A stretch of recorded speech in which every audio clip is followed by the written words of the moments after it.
Labas visiems. Gegužės pabaigoje nusivežiau mamą į Berlyną kaip jos gimtadienio dovana. Nuo vasaro mėnesio, kai atlikau visus užsakymus, laikiau tai paslaptyje. Jie žinojo tik tai, kad skrisime į visai netoli esantį miestą ir koks tame mieste bus oras, kad žinotų, kokius drabužius susikrauti kelionei. Kai atvykome į oro uostą, paprašiau jai pagal oro uoste esančią išvykimo lentą atspėti, kur skrisime. Prireikė šiek tiek laiko, kol ji atspėjo teisingai, nes tiek daug skrydžių įvyko maždaug tuo pačiu metu ir visų kelionės tikslai buvo arti. Taigi, iš šitos lentos galėjo būti daug miestų. Jau buvo vėlus vakaras, kai atvykome į viešbutį. Taigi išgerėme viešbučio bare ir nuėjome miegoti. Kitą dieną pusryčiavome kavinėje Zimt und Zucker, o paskui S-Bahn, vokiečių metro, važiavome į nacijų koncentracijos stovyklą Sachsenhausen-Oranienburge, kuri veikė nuo 1936 iki 1945 metų. 5 metus po Antrojo pasaulinio karo sovietai naudojo perimtą objektą kaip specialiąją stovyklą. Kalinių skaičius įvairiais metais siekė 60 000 žmonių. Stovykloje skirtingomis aplinkybėmis žuvo daugiau negu 100 000 žmonių. Karui baigiantis 1945 metais, balandžio 21 dieną, kaliniai buvo išvaryti į mirties žygį. Daugiau nei 30 000 kalinių turėjo būti kolonomis po 500 žmonių nuvarti prie Baltijos jūros kranto pakrauti į baržą, išplukdyti į atvirą jūrą ir nuskandinti.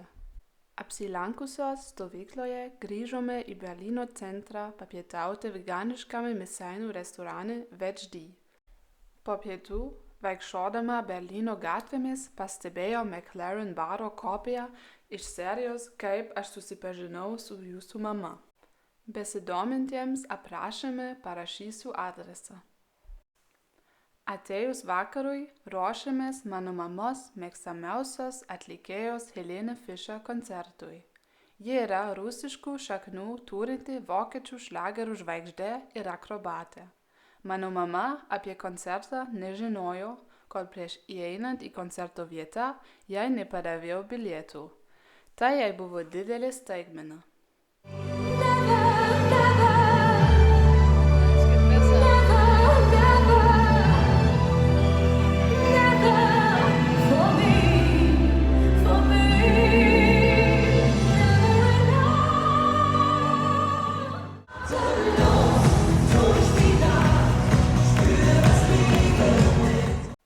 Paskutinė diena išvykome į ekskursiją.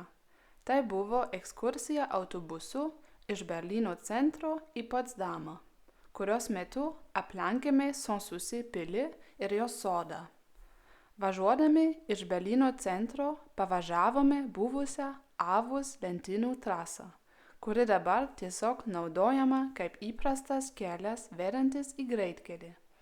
Tačiau vis dar išliko tribūna, kur žiūrovai stebėdavo lenktynės. Šiais laikais ten sėdėti draudžiama. Po to pavažiavome ilgiausių Vokietijos federalinių kelių – Königstraße, karalių kelias. Königstraße kadaise buvo svarbiausias kelias Prūsijoje. Jis vedė iš Aacheno per Potsdamą ir Berlyną iki Kaliningrado ir buvo ilgesnis nei 1000 kilometrų. Važiavome ir Provansai rajoną. Tame kvartale yra 2 ežerai, į kurius karštomis dienomis berlyniečiai eina maudytis. Aš leisiu jums mėgautis Sanssouci rūmų nuotraukomis, kol papasakosiu apie pavadinimo kilmę. Friedrichas Didysis, Prūsijos karalius, buvo frankofilas. Todėl savo piliai suteikė prancūzišką pavadinimą Sanssouci. Prancūziškai tai reiškia be rūpesčių. Ir taip jis norėjo gyventi. Pavadinimas turėjo pabrėžti, kad rūmai buvo skirti poilsiui, o ne valdžios reikalams. Friedrichas širdyje buvo filosofas ir mėgo kviesti į svečius kitus filosofus, tokius kaip prancūzas Volteras. Po ekskursijos vėliai papietavome restorane Noah's. Po to išėjo į kavos medžioklę, nes norėjau gauti ypatingų kavos pupelių iš kavos namų The Barn. Berlyne yra daugiau nei 10 The Barn, bet jie ne visi turėjo, ko norėjau. Taigi, teko nueiti į 3 skirtingas kavines, kol radau tinkamą. Vakare, po ilgios dienos, parskridome namo. Ačiū Jums, kad turėjot ir iki kito karto.